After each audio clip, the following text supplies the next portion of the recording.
Assalamualaikum warahmatullahi wabarakatuh. Kali ini saya akan membahas tentang penentuan prioritas masalah pada mata kuliah ini, yaitu mata kuliah manajemen program gizi pada pertemuan ke-8. Pada penjelasan kali ini saya akan menjelaskan mengapa dilakukan langkah penentuan prioritas masalah dan apa saja metode penentuan prioritas masalah. Jadi sebelum kita membahas lebih lanjut bagaimana cara penentuan prioritas masalah, kita bahas dulu apa sih yang disebut dengan sebuah masalah itu. Jadi yang pertama adalah harus diyakini bahwa segala sesuatu yang ada di muka bumi ini selalu berubah-ubah. Gitu. Jadi bisa disebut juga fluktuatif. Setiap kejadian yang ada di bumi ini pasti akan berubah. Contohnya, yang dulu awalnya keadaan atau rutinitas kegiatan masyarakat ini bisa dilakukan secara lancar gitu ya. Karena adanya wabah yang sekarang menjadi pandemi dunia ini, kita juga merubah pola hidup kita. Yang dulu awalnya kita boleh berkumpul dengan teman, dengan saudara, dengan keluarga, dengan dalam tanda kutip bebas, tapi sekarang perlu dilakukan pembatasan seperti itu. Atau sesuatu yang simpel saja, ketika umur seseorang bertambah, maka masalahnya juga pasti akan berubah-ubah. Contohnya, contoh kecilnya seperti kebutuhan zat gizi. Jadi bisa dipastikan semenjak kalian lahir ya, ketika usia 0 tahun atau di atas 6 bulan, kebutuhan kalorinya, bahkan bahan makanannya dan bentuk makanannya pasti akan selalu berubah juga seiring bertumbuhnya usia kalian. Gitu. Yang kedua, asumsi dari sebuah masalah yaitu sesuatu yang terjadi yang tidak sesuai dengan apa yang diharapkan. Jadi masalah adalah kesenjangan antara harapan dan kenyataan. Ketika ada harapannya pengennya hidup sehat, tapi karena tidak sesuai dengan harapan, kenyataannya kita melakukan pembatasan diri atau lebih mementingkan perilaku hidup sehat. Di situ ada gap gitu kan. Harapannya kita akan memiliki kegiatan atau memiliki gaya hidup yang biasa saja, tapi sekarang menjadi tidak biasa karena adanya pandemi ini, itu menjadi sebuah masalah. Seperti yang sudah saya jelaskan lagi, bahwa masalah itu adalah kesenjangan antara kenyataan yang seharusnya dengan harapan yang sudah direncanakan gitu.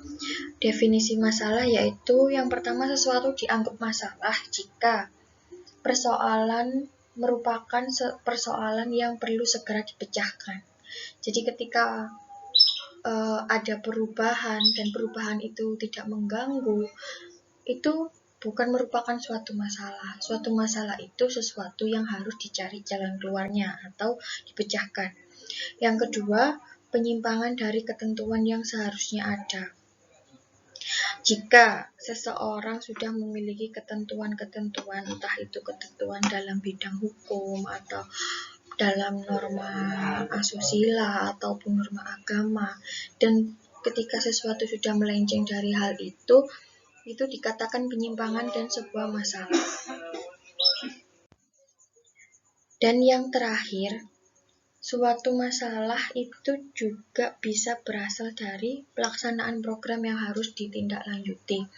Ketika sudah dilakukan suatu upaya untuk memperbaiki masalah, kadang muncul timbul masalah lain ketika program itu dilaksanakan atau selesai dilaksanakan. Contohnya seperti kalau kita lagi penyuluhan gizi atau pendidikan gizi, kegiatan pendidikan gizi di masyarakat, ketika kita mengidentifikasi masalah bahwa masalah itu merupakan masalah stunting gitu ya. Masalah stunting itu kan disebabkan oleh beberapa faktor. Bisa jadi dari pengetahuan ibu atau bisa jadi hal lain. Nah, ketika yang kita sasar adalah pengetahuan ibu, tapi kenyataannya ketika kita sudah melakukan penyuluhan, ternyata masalahnya kompleks di lapangan, tidak hanya tentang pengetahuan ibu, tapi juga berasal dari faktor ekonomi, misalnya daya beli masyarakat yang kurang, atau yang kedua, ketika ibunya sudah tahu, sudah pintar tentang asupan gizi, tetapi akses untuk ketersediaan pangan di sana yang kurang. Jadi, satu masalah bisa disebabkan oleh beberapa penyebab, atau kadang ada kaitannya masalah satu dengan masalah yang lainnya. Sebelum dilakukan sebuah penentuan prioritas masalah, maka harus dilakukan dulu langkah awal ketika kita akan melakukan atau merencanakan suatu program gizi, yaitu identifikasi masalah. Identifikasi masalah ini yang akan menentukan menjadi bahan pertimbangan program apa yang harus dilakukan lebih dahulu gitu, atau manakah masalah kesehatan yang lebih urgent untuk diperhatikan.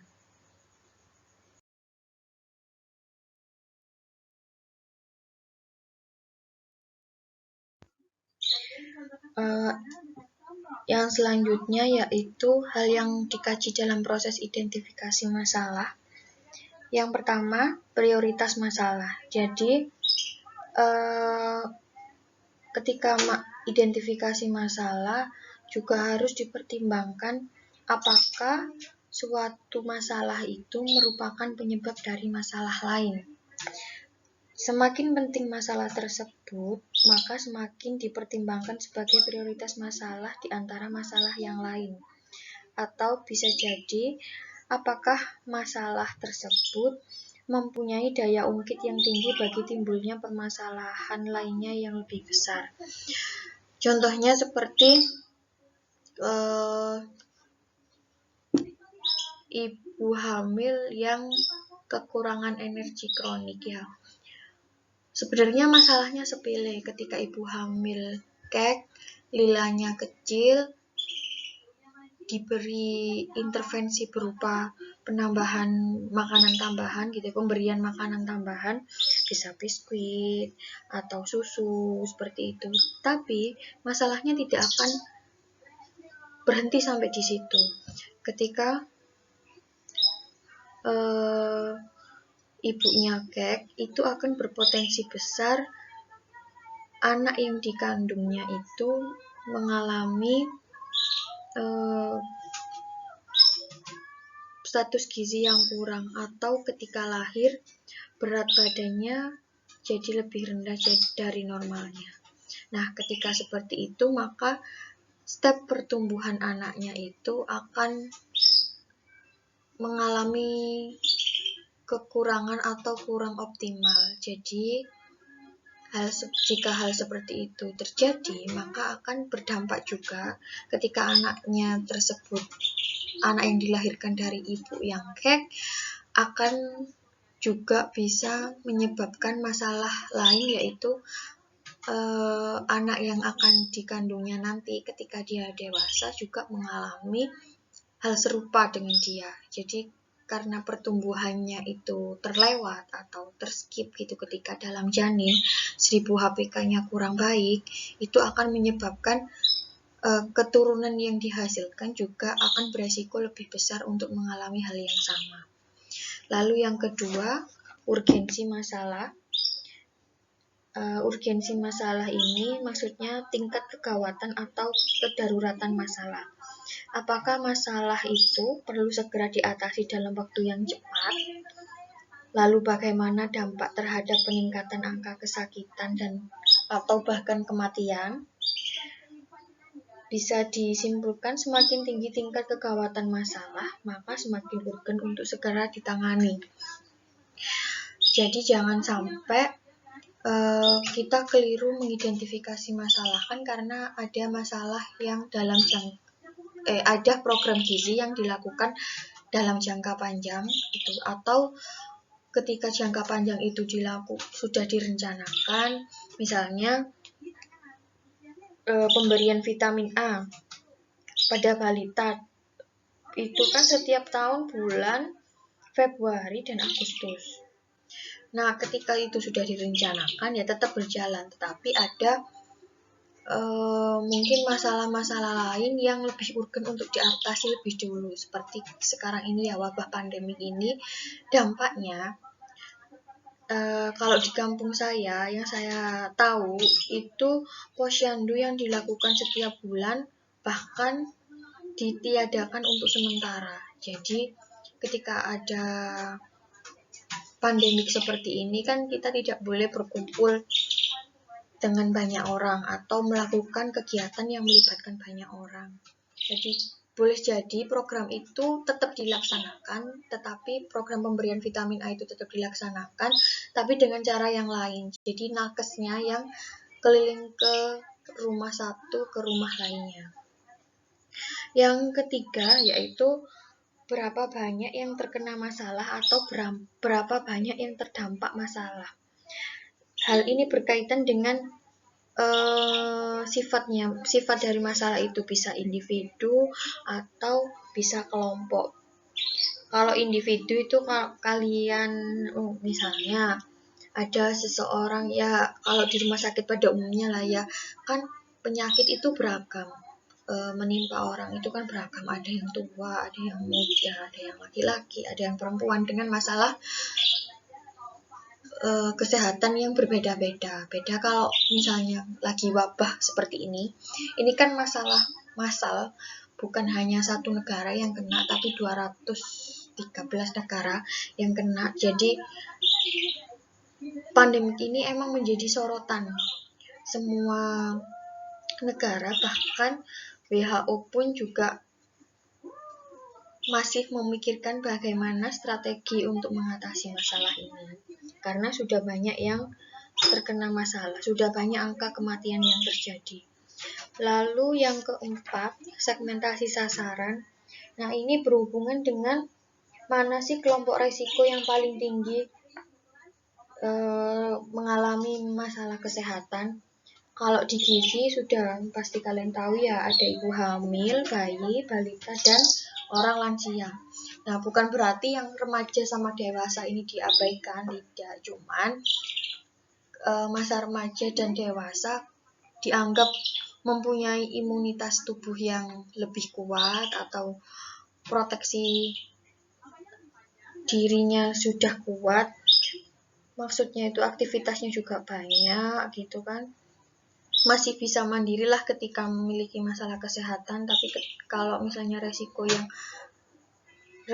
tinggi pada ibu hamil, balita, bayi, dan lansia ini kan mungkin mereka rentan karena aktivitasnya juga terbatas gitu.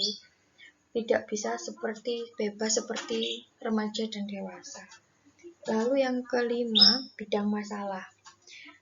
Dalam ilmu gizi, bidang masalah ini spesifik, misalnya masalah kaki atau masalah kekurangan gizi mikro atau kekurangan gizi makro gitu, atau pada masalah yang berkaitan dengan status gizi. Jadi di bidang apa sih masalah ini gitu. Kalau misalnya corona ini kan penyakit yang menular, jadi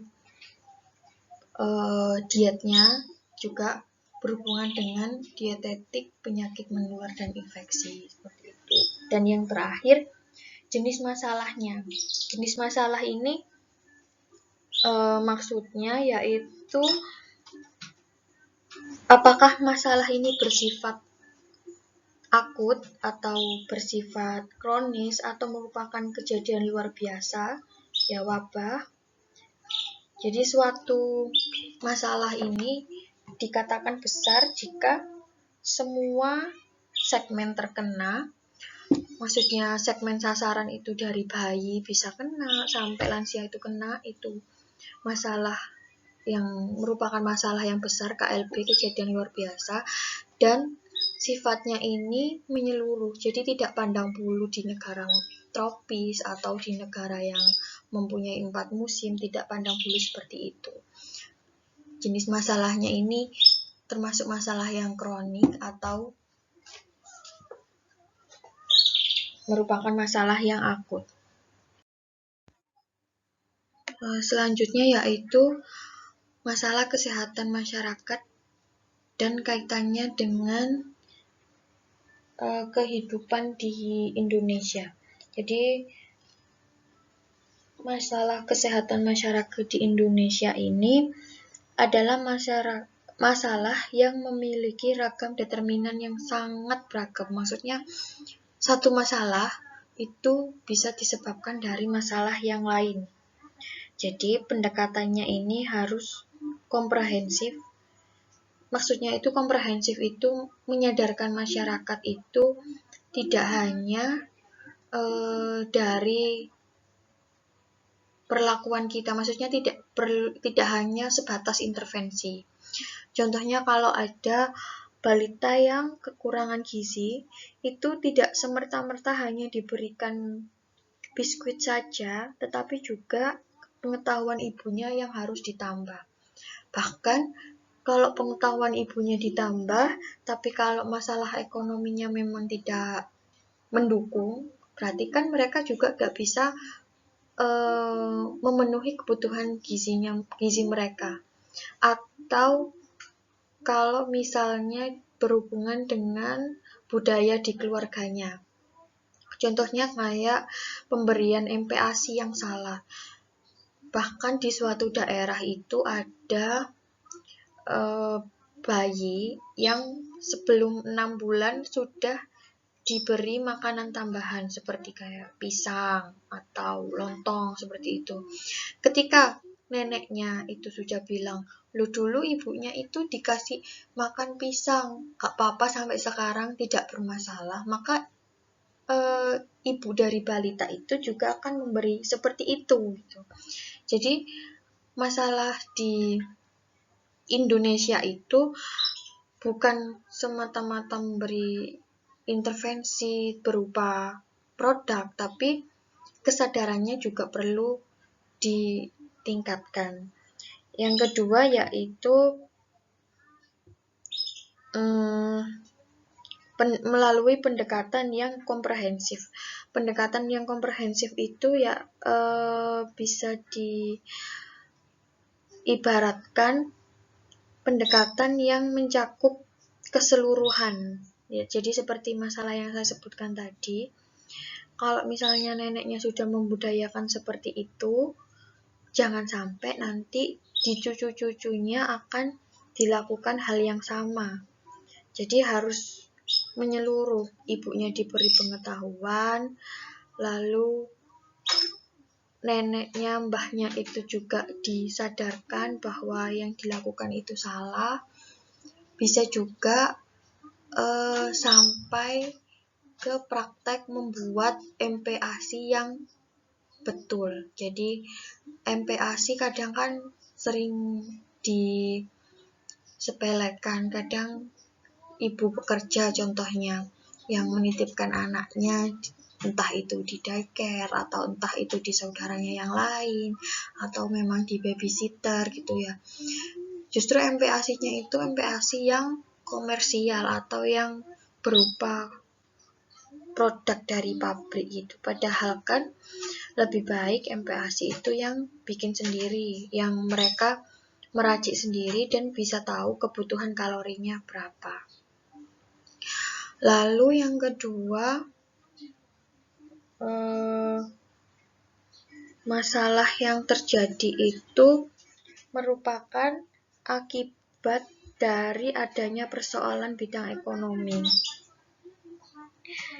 Hal ini berkaitan dengan daya beli masyarakat terhadap kebutuhan primer berupa pangan.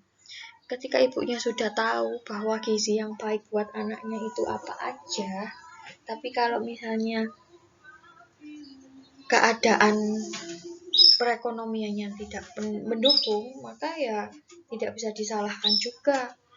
Berarti kan harus dilakukan berbagai cara gimana gizi anaknya terpenuhi, tetapi dengan budget atau harga yang terjangkau. Bisa berupa penggantian bahan makanan dengan kualitas gizi yang hampir sama, tapi dengan harga yang lebih terjangkau. Dan yang ketiga, yaitu perilaku sadar gizi dari masyarakat sendiri.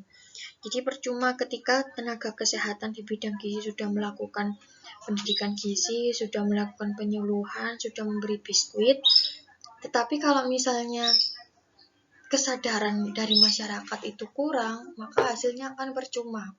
Contohnya dulu saya pernah mengambil data di daerah Surabaya, ketika anak yang status gizinya kurang, terus diberi susu sama tenaga kesehatan di puskesmas, justru malah susunya itu nggak hanya diminum sama anaknya, diminum sama kakaknya, diminum sama neneknya, dianggap kalau itu bukan khusus untuk anaknya, tetapi ya dianggap sebagai kebutuhan yang bisa dinikmati oleh semua anggota keluarga. Jadi kan cakupannya tidak berhasil ya. Jadi anaknya tidak habis susunya itu sesuai dengan target yang sudah dihitung sama pihak nakesnya. Setelah proses identifikasi masalah dilakukan, maka langkah selanjutnya yang perlu dilakukan yaitu mencari penyebab masalah. Penyebab masalah itu juga dibagi menjadi beberapa, ada penyebab yang utama atau ada penyebab dari penyebab utama itu, atau bisa disebut primary cause atau penyebab utamanya. Yang kedua secondary cause, apa penyebab dari penyebab utama. Kalaupun secondary cause-nya itu masih punya penyebab lagi, itu namanya tertiary cause. Dan proses atau metode yang paling umum dilakukan yaitu menggunakan diagram Ishikawa atau fishbone diagram. Jadi diagram ini yang dianut oleh beberapa program gizi di masyarakat. Diagramnya berbentuk tulang ikan, ditemukan oleh Kaoru Ishikawa pada tahun 1943. Nah, ini adalah contoh diagram Ishikawanya. Ada template-nya atau pattern-nya ketika kita mencari penyebab dari suatu masalah. Yang pertama ditulis itu adalah masalahnya yang dalam lingkaran itu. Lalu yang kedua penyebab utamanya. Penyebab utamanya ini yang ada di persegi panjang itu ada equipment, ada proses, ada people, material, environment, atau manajemen. Jadi yang di kotak-kotak itu tidak harus seperti itu, bisa jadi hal yang lain, bisa waktu, bisa berkaitan dengan waktu, bisa berkaitan dengan metode, atau berkaitan dengan ya emang masalah utama yang berhubungan dengan masalah itu. Jadi penyebab apa yang menjadi penyebab utama dari suatu masalah. Lalu yang panah kecil-kecil yang lurus itu sekundarinya, penyebab dari penyebab utamanya. Terus yang miring, tanda panah yang miring itu penyebab masalah dari primary cause-nya. Seperti ini saya punya contoh masalah kesehatan yang terjadi di wilayah puskesmas sekecamatan Gambir pada periode tersebut, dan menjadi masalah karena targetnya itu 0%, tapi masih ada 0,9% balita yang mengalami gizi buruk. Di situ yang menjadi penyebab masalahnya yaitu metode. Penyebab masalah utamanya cara penyuluhan ahli gizi kurang menarik. Yang kedua, cara penyampaian materi penyuluhan yang diberikan lama setiap bulannya. Sama setiap bulannya. Jadi materi yang diberikan itu sama nakesnya itu sama, diulang-ulang. Jadi mungkin masyarakatnya yang bosan. Lalu yang ketiga, ahli gizi kurang paham metode penyuluhan. Jadi metode yang dipakai, yang digunakan itu sama setiap bulannya. Kalau misalnya dia pakai lembar balik gitu, berarti metode itu dilakukan secara terus-menerus. Harusnya kan metode penyuluhan itu kan ada banyak. Ada berupa permainan seperti demo. Ada yang berupa pemberian leaflet atau pemasangan poster gitu ya.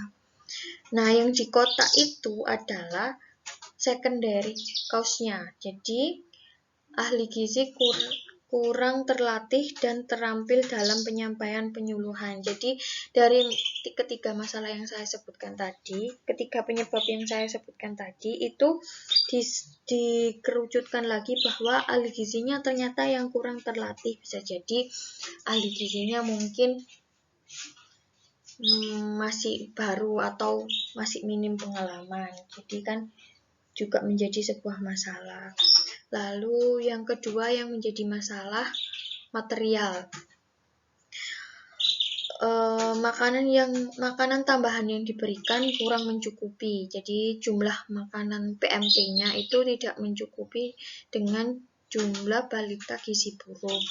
Lalu yang kedua, jumlah balita yang datang tidak sesuai dengan sasaran. Misalnya ketika didata, petugas kesehatannya mendata, itu ternyata ada 50 kakak yang didata yang terdapat balita yang kurang gizi. Nah, ternyata waktu dilakukan intervensi, sudah diundang keluarganya, sudah diundang ibunya atau pengasuhnya, ternyata tidak datang gitu. Nah, kalau yang tidak datang itu misalnya 2 atau 3 gitu kan masih mungkin didatangi. Tapi kalau misalnya yang datang kurang dari 50% atau kurang dari 25 balita, ya sama aja berarti gitu kan. Lalu alat timbangan untuk mendeteksi gizi buruk sebagian kurang akurat. Jadi mungkin dari pihak pemerintah, dinas kesehatan atau pejabat yang berwenang itu tidak memfasilitasi timbangan atau alat-alat yang lain untuk pengukuran status gizi. Jadi ya ketika ditentukan adalah -2 SD gitu ya dinyatakan gizi buruk. Nah, kalau timbangannya saja kurang akurat, gimana nanti ketika kita menentukan bahwa jumlah balitanya itu juga pasti akurat, jumlah balita yang gizi buruk juga akurat gitu. Nah, yang lainnya bisa dilihat sendiri, ada mani, ada men ya. Yang bawah itu ada lingkungan, ada proses kontrolnya, pengawasannya, pelaksanaannya, ada proses pengorganisasian sama perencanaannya yang kurang matang gitu mungkin ya. Selanjutnya yaitu pemaparan adanya pengawasan global yang dilakukan oleh WHO. Jadi WHO sedang konsentrasi mengalami 25 indikator dan diantaranya ada 7 permasalahan gizi. Yang pertama yaitu tentang angka kematian dan penyakit penyebab kematian yang terjadi pada usia 30 sampai 70 tahun, yaitu ada penyakit kardiovaskular, ada kanker, ada diabetes, dan penyakit pada saluran pernafasan yang kronik. Dan terakhir itu ada insiden penyakit kanker yang sesuai dengan berbagai jenis kanker. Yang selanjutnya yaitu faktor resikonya yang menyebabkan hal itu terjadi, diantaranya ada konsumsi alkohol, lalu rendahnya asupan sayur dan buah, kurangnya aktivitas fisik, terus konsumsi garam, ada konsumsi lemak jenuh, terus penggunaan rokok, ada juga penyakit diabetes karena kandungan gula yang banyak dalam darah, dan yang terakhir yaitu masalah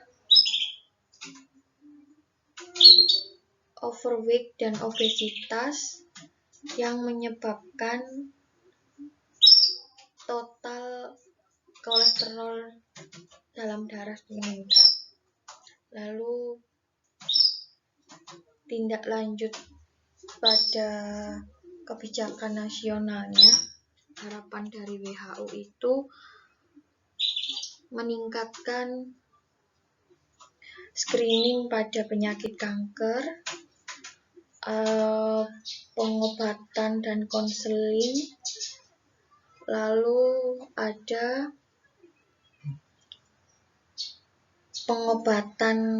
pemberian obat kepada penyakit yang tidak menular, dan adanya teknologi vaksin untuk penyakit hepatitis B, lalu untuk vaksin untuk tumor dipasarkan kepada anak kecil dan diakses untuk penyakit-penyakit yang sudah kronik, dapat diakses untuk penyakit-penyakit yang sudah kronik. Palliative care itu penyakit yang sudah ibaratnya sudah stadium akhir. Dan kebijakan untuk pembatasan lemak dan mengurangi lemak trans. Lemak trans itu lemak yang diubah bentuknya, jadi lemak-lemak pada sayur itu yang diubah bentuknya dari yang cair menjadi padat. Nah, itu lemak itu yang justru berbahaya bagi tubuh, karena lemaknya ini seperti lemak buatan, itu dalam pembuatan margarin gitu misalnya. Jadi lemak ini yang akan mengalahkan lemak kolesterol baik dalam tubuh. Dan kalau sudah lemak transnya ini di dalam tubuh sudah banyak, akan meningkatkan resiko terkena penyakit diabetes. Di sini saya paparkan beberapa tindakan atau tujuan dari WHO sampai pada tahun 2025. Dan ini dirumuskan pada tahun 2012. Jadi ketika tahun 2012 sampai tahun 2025, program yang dilakukan WHO ada 6 konsentrasi ini. Yang pertama, menurunkan 40% prevalensi stunting pada balita. Lalu yang kedua, menurunkan 50% prevalensi anemia pada wanita usia reproduksi. Yang ketiga, menurunkan 30% angka bayi dengan berat lahir rendah. Yang keempat, tidak ada penambahan prevalensi kegemukan pada anak-anak. Jadi pada balita ini dilakukan pembatasan prevalensi terjadinya kelebihan berat badan atau obesitas. Yang kelima, peningkatan cakupan ASI eksklusif minimal 50%. Jadi diharapkan pemerintah bisa meningkatkan cakupan ASI eksklusif sebanyak 50%. Dan yang terakhir, menurunkan prevalensi wasting pada anak-anak sampai 5% turunnya. Jadi program gizi yang dilakukan di masyarakat atau yang dilakukan oleh puskesmas bisa mengacu pada 6 program. Jadi ini patokannya bisa mengacu pada program ini dan diturunkan menjadi program-program yang akan dilakukan di puskesmas. Nah, selanjutnya adalah hierarki penyebab masalah gizi masyarakat. Jadi satu masalah itu disebabkan oleh banyak masalah lain ya. Seperti yang pertama itu immediate cause, jadi penyebab yang utama, penyebab yang besar, ketidakcukupan asupan gizi. Yang kedua, penyakit-penyakit infeksi yang bersumber dari makanan, air, dan faktor pembawa, bisa jadi virus atau bakteri itu.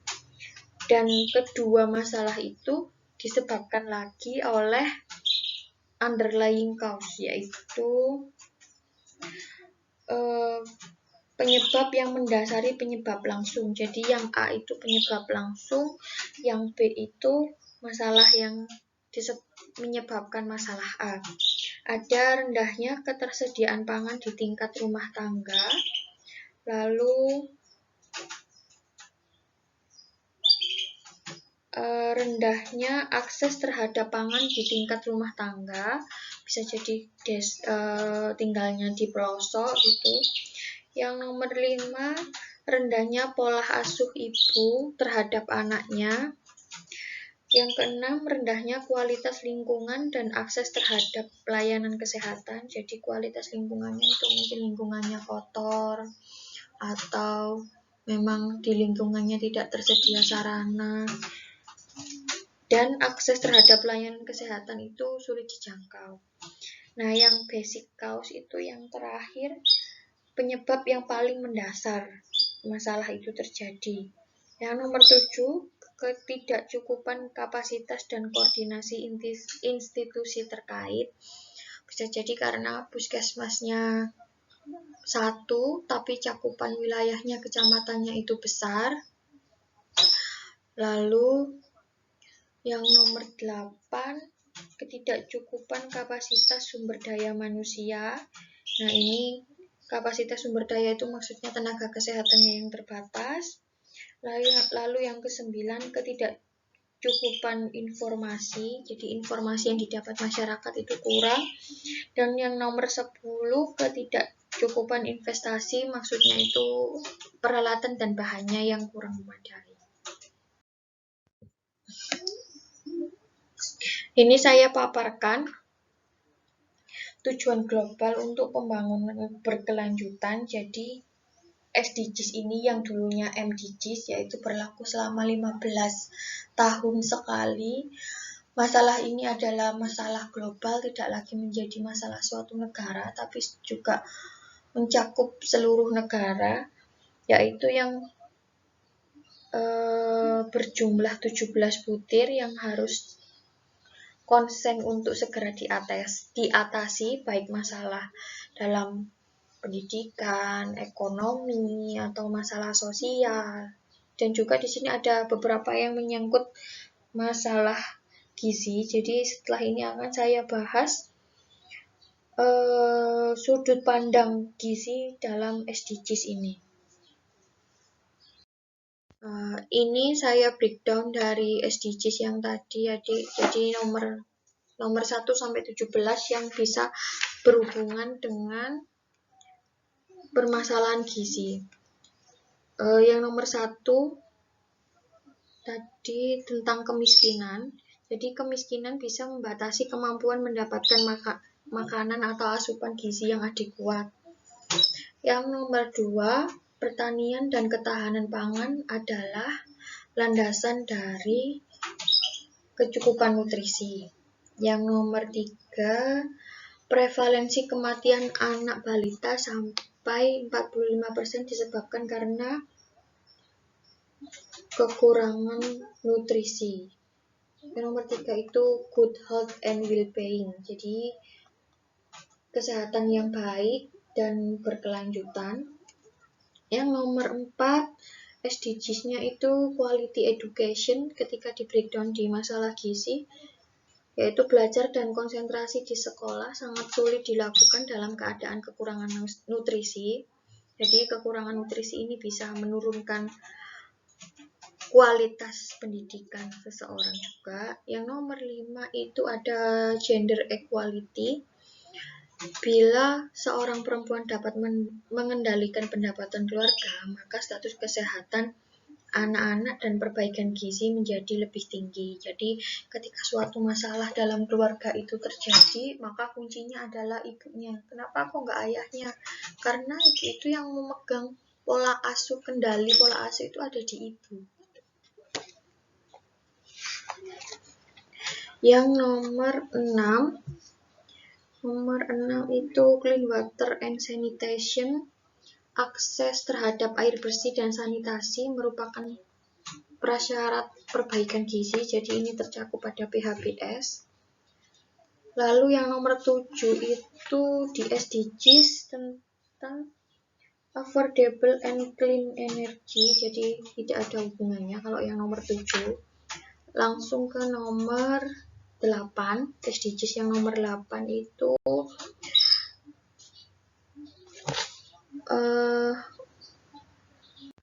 jadi untuk poin yang nomor 8 tentang pekerjaan yang layak dan pertumbuhan ekonomi. Jadi ketika angka malnutrisi di suatu negara itu sudah tinggi, maka negara itu beresiko 11% kehilangan pendapatan dari dalam negeri atau gross domestic product. Lalu loncat ke nomor 12, responsible consumption and production, yaitu respon konsumsi dan produksi, pengelolaan dan pengurangan sumber daya sebagai kata kunci dalam pembagian sumber daya untuk perbaikan akses terhadap makanan berkualitas. Jadi maksudnya bahan makanan yang dikelola itu dapat mempengaruhi kualitas dari bahan makanan tersebut. Misalnya kalau kita lebih banyak impor bahan makanan dan yang di dalam negeri ini kurang diperhatikan, nah seharusnya ini kan tanpa melakukan impor kita juga bisa memperbaiki kualitas bahan makanan dalam negeri. Lalu yang nomor 13 tentang cuaca yang dapat menurunkan produksi pangan dan kelangkaan air bersih. Loncat ke nomor 15, penurunan kualitas tanah dapat mengancam kemampuan untuk menanam dan memproduksi pangan secara optimal. Yang nomor 16, adanya peperangan dan konflik dapat menyebabkan terjadinya ketidakamanan pangan. Lalu yang terakhir, bantuan yang dialokasikan untuk perbaikan gizi mempunyai dampak ekonomi terhadap investasi ekonomi. Jadi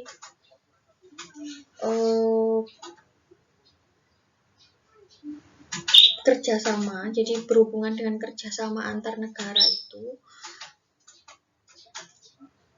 misalnya gini, ada perbaikan gizi di suatu negara A, gitu ya. dari negara yang sudah maju membantu ke negara yang masih berkembang seperti Indonesia, ketika disuplai makanan itu akan mempengaruhi keadaan ekonomi di dalam negeri yang dibantu. Misalnya diberi susu, maka industri-industri susu yang di Indonesia sendiri, contohnya kayak di Indonesia, itu akan terganggu perekonomiannya. Ketika muncul pertanyaan mengapa prioritas masalah harus dilakukan gitu. Jadi jawabannya adalah karena bisa jadi terbatasnya SDM di bidang gizi, jadi konsentrasinya harus terfokus dulu pada satu hal, jangan langsung ke semua hal, jadi satu dulu ditetaskan, baru konsentrasi ke hal yang lain. Ada 4 hal pertimbangan ketika pemilihan prioritas. Yang pertama, beradaptasi dengan konteks yang berubah. Karena seiring berjalannya waktu, kesehatan yang dimiliki populasi dan faktor-faktor penyebabnya akan berubah, dan kebiasaan yang dilakukan populasi juga berubah, khususnya di sektor kesehatan. Misalnya peningkatan mobilisasi populasi, sudah adanya mudahnya akses kemana saja, atau meningkatnya akses dari suatu daerah ke daerah lain, itu akan menjadi ancaman tersendiri sebenarnya. Ketika akses itu sudah mudah, maka ketika ada suatu wabah seperti corona ini, penularannya pun akan semakin mudah. Buktinya sampai pada saat ini yang memiliki angka pasien yang positif itu kan didahului dengan kota-kota metropolitan seperti Jakarta dan Surabaya. Lalu yang kedua, mengatasi tantangan yang muncul selama analisis situasi. Menggunakan analisis terhadap kekuatan, kelemahan, peluang, dan ancaman, yaitu analisis SWOT. Biasanya dilakukan diskusi di antara semua pejabat yang terkait. Nah, diskusi itu bisa jadi berhasil atau menjadi kurang berhasil karena solusi dan rekomendasinya itu kadang menjadi kurang tepat. Jadi pertimbangan pemilihan prioritas itu bisa mengatasi tantangan yang muncul selama analisis situasi. Saran-saran dan masukan-masukan yang didiskusikan diseleksi sama pejabatnya untuk kepentingan luas. Jangan sampai ketika sebuah keputusan diambil hanya mementingkan satu segmen, satu pihak saja. Kalau bisa semua pihak akan merasa diuntungkan. Penetapan prioritas ini menjadi peluang besar untuk menjadi rekomendasi dan pandangan kebijakan yang berasal dari analisis situasi, mempunyai nilai selangkah lebih maju, dan memberikan hasil pada tingkat prioritas tertentu. Lalu yang ketiga, penetapan prioritas bisa dilakukan secara implisit dan eksplisit. Jadi implisit itu dilakukan secara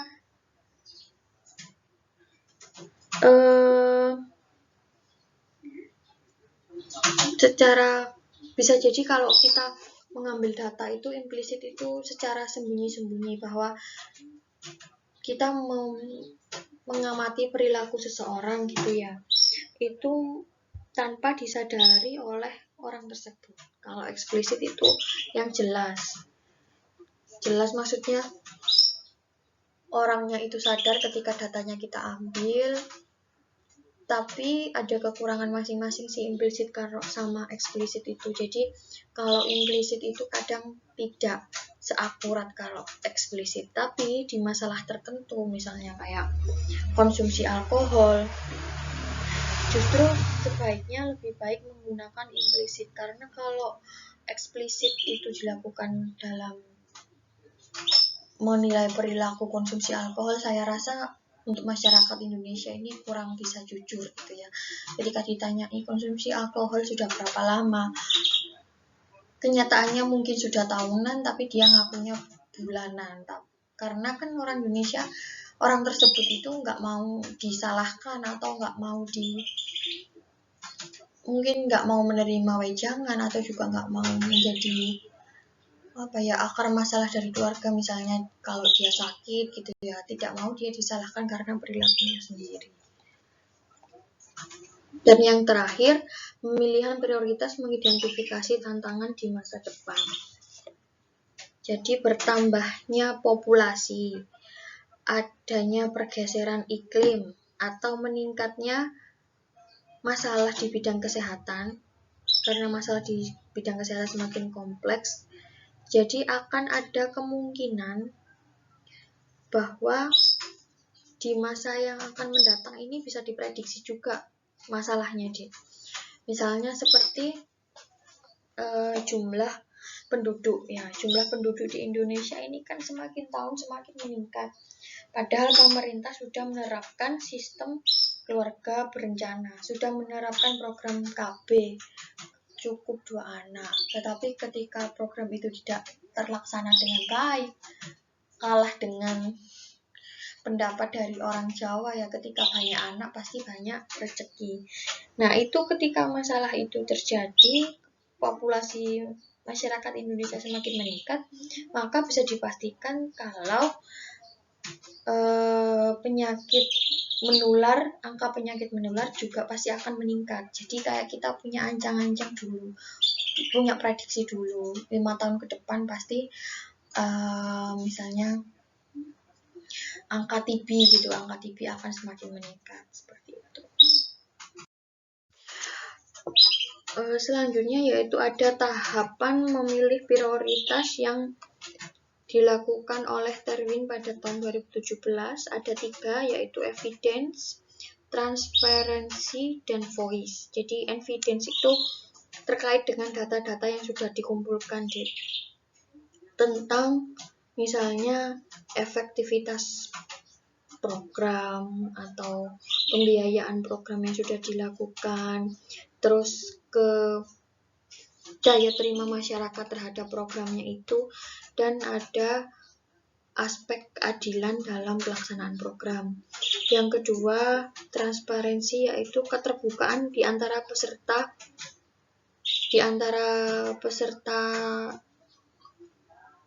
penyuluhan gitu, misalnya dari keterbukaan antara masyarakat kepada nakes ketika diwawancarai, atau bisa juga dari metode diskusi yang dilakukan oleh nakes ke pemangku adat atau ke Pak RT atau Pak RW dalam suatu masyarakat gitu ya. Yang terakhir yaitu voice, yang berkaitan dengan pilihan masyarakat sebagai warga negara dengan cara penyampaian pendapat. Jadi programnya itu tidak hanya semerta-merta hasil dari perencanaan dari tenaga kesehatan, tetapi juga perencanaan yang berasal dari pendapat yang diungkapkan oleh masyarakat, usul lah ibaratnya seperti itu. Jadi masyarakat itu diajak diskusi dulu, mana sih atau apa sih masalah yang terjadi di daerahnya. Nah, untuk metode pemilihan prioritas ini ada 4, yaitu metode PSCM, ada metode USG, ada metode CAR, dan yang terakhir metode SWOT. Untuk selanjutnya, saya mau kalian membentuk 4 kelompok, pilih sendiri aja anggotanya, lalu kalian bikin PowerPoint dan makalahnya. Jadi makalahnya nanti dikumpulkan di Moodle dan PowerPoint-nya dibentuk seperti PowerPoint saya ini deh ya. PowerPoint tapi ada audionya. Dikumpulkan ke saya minggu depan. Setelah itu saya upload di akun YouTube. Terus kelompok lain nanti boleh memberi pertanyaan pada di kolom komentar pada video masing-masing, dan yang punya video, yang ngupload video itu, anggota kelompoknya itu nanti harus menjawab. Nah, untuk pembahasannya setiap metode, yaitu ada definisi. Jadi metode PSCM itu apa sih? Itu kan ada singkatannya, dijabarkan dulu singkatannya, terus pengertiannya, kalau bisa siapa yang menemukan metodenya, tahun berapa, terus cara kerjanya itu bagaimana, waktu penggunaannya itu kapan sih yang tepat menggunakan metode itu, lalu kelebihan dan kekurangan metode, dan yang terakhir ini contoh perhitungan yang dilakukan dengan metode tersebut. Misalnya ada masalah, beberapa masalah, 3 masalah dilakukan dengan metode USG, ternyata ketemu masalah B yang lebih prioritas, harus seperti itu. Itu ada hitungannya masing-masing. Kalau yang SWOT aja yang nggak ada hitungannya, yang lain itu berhubungan dengan angka. Jadi contohnya ini nggak harus di bidang gizi sih, di bidang kesehatan pun nggak apa-apa. Oke, sampai di sini mungkin ada yang perlu ditanyakan. Terima kasih waktunya untuk kuliah hari ini.